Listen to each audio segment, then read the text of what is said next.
ഈ ഇന്ത്യ പാകിസ്ഥാൻ സംഘർഷത്തിന് പിന്നാലെ പാകിസ്ഥാന് പിന്തുണയുമായി വന്ന രാജ്യങ്ങളായിരുന്നു ചൈന, അതോടൊപ്പം തന്നെ തുർക്കി. തുർക്കി അടക്കമുള്ള രാജ്യങ്ങൾ. ഇതിൽ തുർക്കിക്കെതിരെ വലിയ ബഹിഷ്കരണങ്ങളാണ് ഉത്തരേന്ത്യയിൽ നടത്തുന്നത്. അതിനിടയിലാണ് നമ്മെ വീണ്ടും ഞെട്ടിച്ചുകൊണ്ട് കേരള രംഗത്ത് വരുന്നത്. ചൈന സന്ദർശിക്കാൻ ഈ ഘട്ടത്തിൽ തന്നെ എന്തിനാണ് ഈ മന്ത്രിമാർ തയ്യാറെടുക്കുന്നത്? കേരളത്തിലെ മന്ത്രിമാർ, പ്രത്യേകിച്ചും ഇടതുപക്ഷ മന്ത്രിമാർ എല്ലാ കാലത്തും അങ്ങനെയാണ്. അവർക്ക് രാജ്യ താല്പര്യമല്ല വലുത്. അവർ ഈ കമ്മ്യൂണിസം എന്ന് പറയുന്നത് ഈ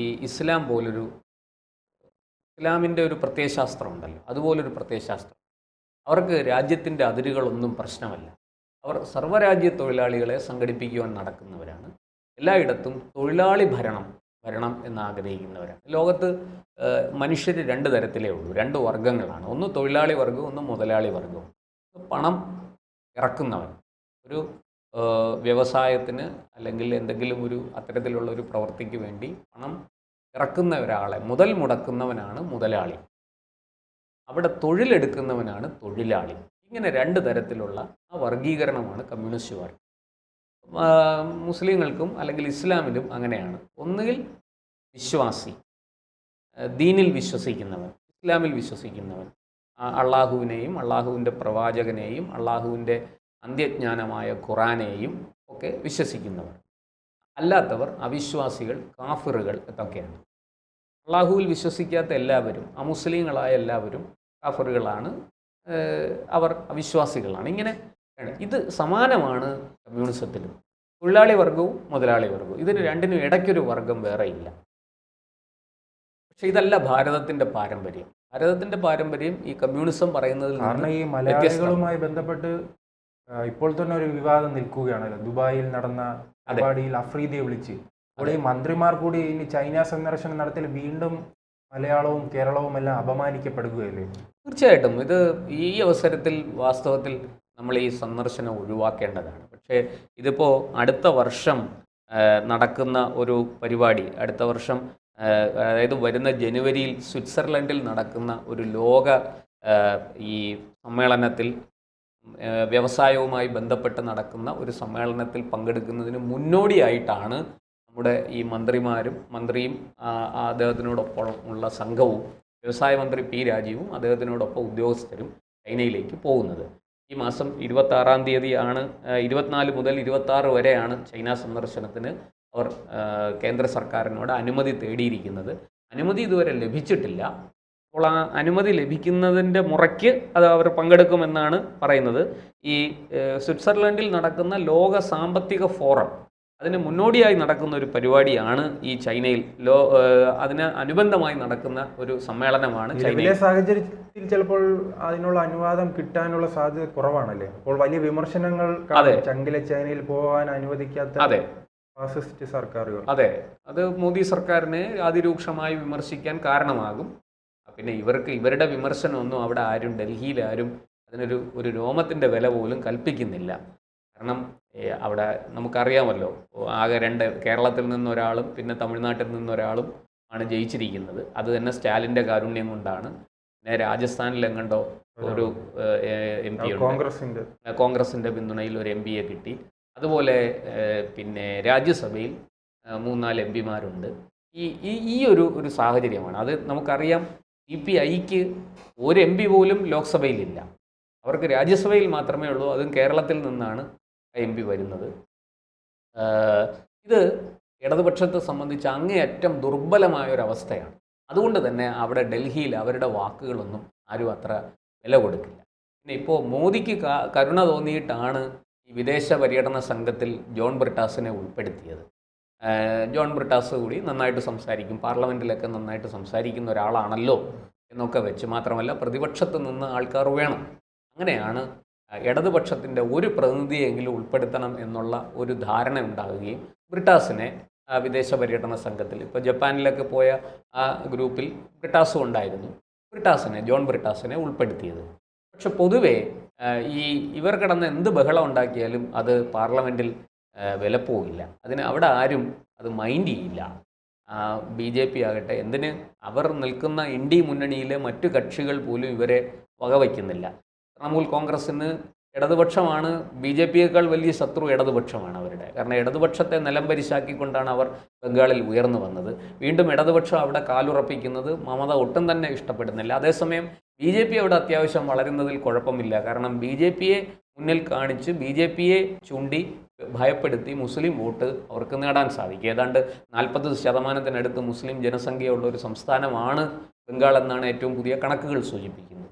ഇരിക്കട്ടെ, അവിടെയും ഇടതുപക്ഷത്തിന് ഇന്ത്യ മുന്നണിക്കകത്ത് പോലും വലിയ വിലയൊന്നുമില്ല. അതുകൊണ്ട് തന്നെ ഈ ചൈനയിലെ പോക്ക് തടസ്സപ്പെടുത്തിയാലും അവർക്ക് വലുതായിട്ടൊന്നും സംഭവിക്കാനില്ല. അവരെ ഇന്ത്യ മുന്നണി പോലും അവരെ പിന്തുണച്ച് രംഗത്ത് വരും എന്ന് തോന്നുന്നില്ല.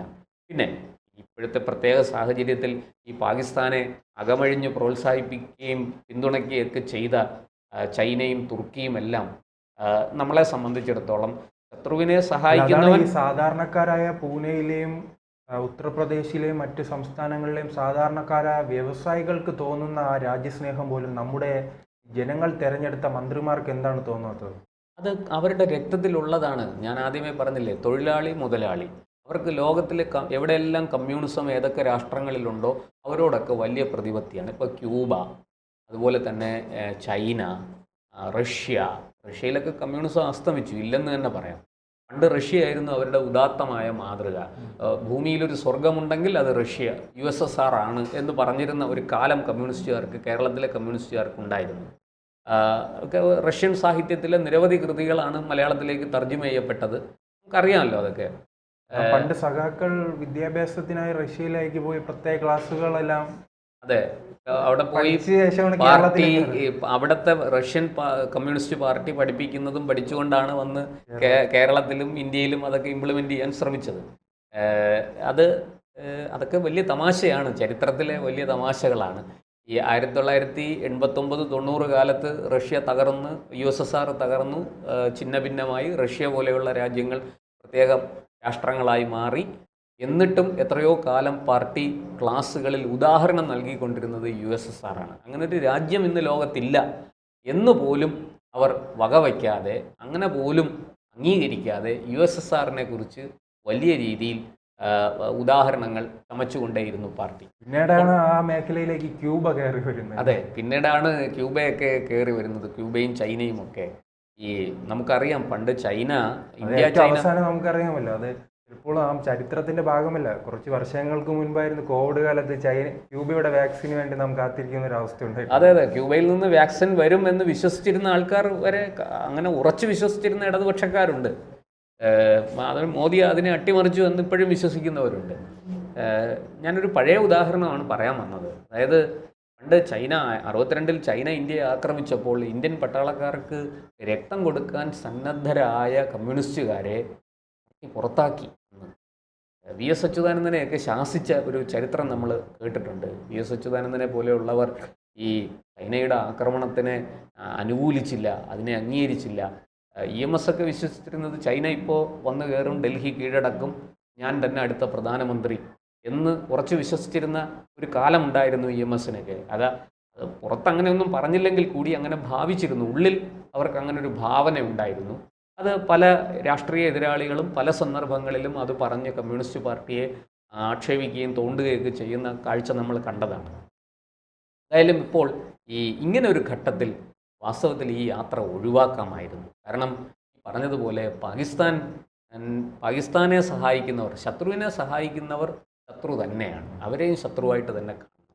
പിന്നെ അകാരണമായി നമ്മുടെ ഭൂമി പിടിച്ചെടുക്കുക, എത്രയോ വർഷങ്ങളായിട്ട് 10-50 കൊല്ലമായിട്ട് കൈവശം വെച്ചുകൊണ്ടിരിക്കുക, അവിടെ കൂടെ വലിയ റോഡുകൾ പണിയുക, ഇതൊക്കെ ചെയ്ത ഒരു രാഷ്ട്രമാണ് ചൈന. കാരണം ഈ സാധാരണക്കാർ ഉൾപ്പെടെ ഈ അസർബൈജാനിലും തുർക്കിയിലെല്ലാം ടൂറിസവുമായി ബന്ധപ്പെട്ട് പോകാനിരുന്നവർ പോലും അതെല്ലാം ക്യാൻസൽ ചെയ്തു, അത് റദ്ദാക്കി. എന്നിട്ടും നമ്മുടെ ഈ മന്ത്രിമാർക്ക് ഈ പറയുന്നത് പോലെ ഈ ചൈന വഴി ഒന്ന് തുർക്കിയും കൂടെ സന്ദർശിച്ചിട്ട് വരാമായിരുന്നു. ഈ തുർക്കി അവസരം കിട്ടിയാൽ അവർ തുർക്കിയിലും പോവും, അസർബൈജാനിലും പോവും, ഗാസയിലും പോവും. ഗാസയിലൊക്കെ ചെന്നാൽ തിരിച്ചു വരുമോ എന്നുള്ള കാര്യം ഉറപ്പൊന്നുമില്ല. കാരണം അവിടെ ഇസ്രായേൽ നിരന്തരം അത് പോകാൻ കഴിയാത്തത് കൊണ്ടാണല്ലോ നമ്മുടെ മധുര സമ്മേളനത്തിൽ ആ വസ്ത്രം ധരിച്ചിരുന്നു. അതെ, കഫിയ ധരിച്ച്, അതെ, പാലസ്തീന് പിന്തുണ എന്നും പറഞ്ഞ് ഹമാസിനെ പിന്തുണച്ചത് നമ്മൾ കണ്ടതാണ്.